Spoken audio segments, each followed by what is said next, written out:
Chair of the EU-Turkish Civic Commission, EUTCC, Kariane, Westrheim. Thanks for joining us today. Thank you for inviting me. It's a Thank you. pleasure. You and with 28 other signatories have started signature campaign that calls EU to delist the PKK from terrorist organizations list. Could you please tell us little more about this campaign and what is the importance of this campaign? This campaign is extremely important, and our hope is, of course, that particularly the EU, but also the United States and NATO will open their eyes and act in relation to the political injustice and human rights violations that are daily committed against the Kurds, their organizations and structures. The campaign is aimed at anyone with a desire for support, and the goal is 1 million signatures. And we are well on our way, but we need far more people on board. And let me emphasize at once, the PKK is not a terrorist organization, nor has it ever been. The reason why the PKK was listed in the first place by the EU in 2002 is purely political, meaning that the European Council decision on listing PKK in the terrorist list is mainly political, and it gives legitimacy to Turkey's constant oppression and persecution of the Kurds, first and foremost in Turkey. Parties, politicians, organizations, media houses, lawyers, and everyone else. And it provides arguments for continue to keep Abdullah Öcalan isolated in Imrali. Secondly, Erdogan and the AKP uses the terrorist branded PKK to attack everything and everyone they claim is in cahoots with the PKK in Turkey and abroad, in Rojava, in South Kurdistan, but also in European countries like Germany and England, for example. These countries are heavily manipulated by Erdogan, and we can see a growing political aggression against every Kurd, the communities and political establishments that the authorities in these countries can somehow link to the PKK. You also mentioned the isolation of Kurdish leader Mr. Abdullah Öcalan as well. How would you comment on to the relation between keeping the PKK on the terrorist organizations list and isolation of the Kurdish leader Mr. Abdullah Öcalan?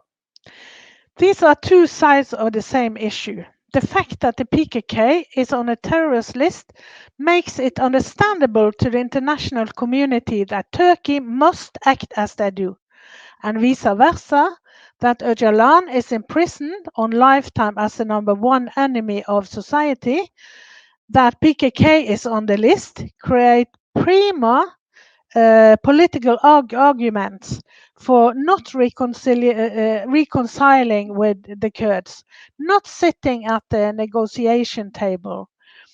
Because, as Erdogan say, they will not negotiate with terrorists.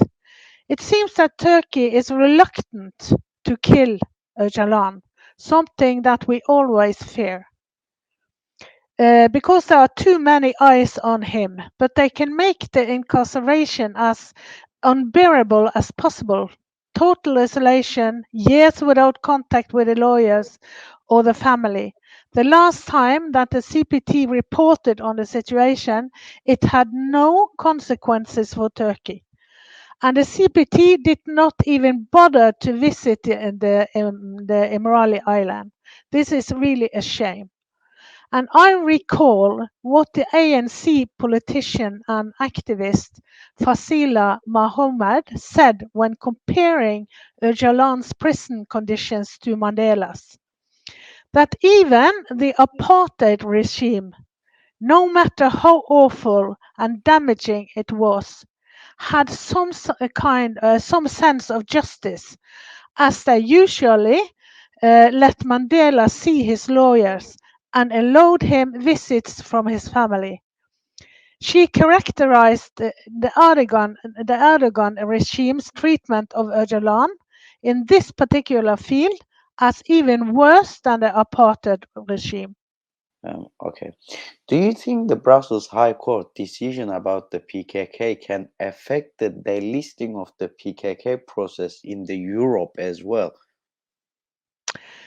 As I stated in the campaign, there are overwhelming practical and legal grounds for delisting the PKK. When the validity of the terrorism designation was tested in the Belgian court, it was found that the PKK should not legally be considered as a terrorist organization, that the EU anti-terrorism legislation cannot be applied on PKK because it is a party in a non-international armed conflict, which makes it subject to the laws of war and not criminal law. In the light of this clear ruling, and in the cause of peace, freedom, and democracy and human rights, this particular campaign has called for the PKK's immediate delisting. Unfortunately, the Belgian Minister of Foreign Affairs responded that the ruling would not affect the government's position on the matter. Members of the legal team in a court decision hoped that the Belgian court ruling would pave the way for the delisting of the PKK. This has not happened yet.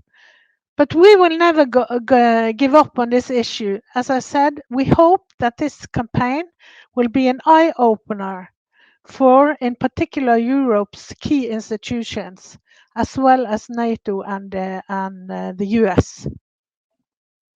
Thank you. Lastly, what is your call to the international institutions, EU and UN, also USA as well, about delisting the PKK, and how can Kurdish community can support the campaign in diaspora?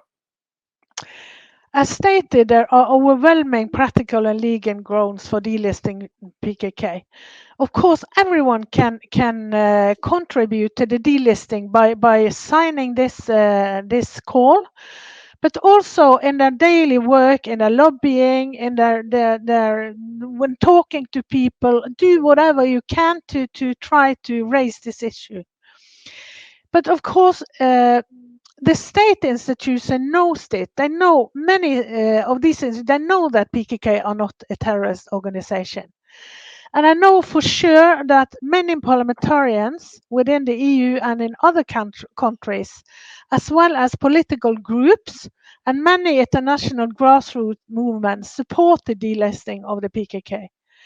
But there is still a way to go from individual support to overall all political and structural action.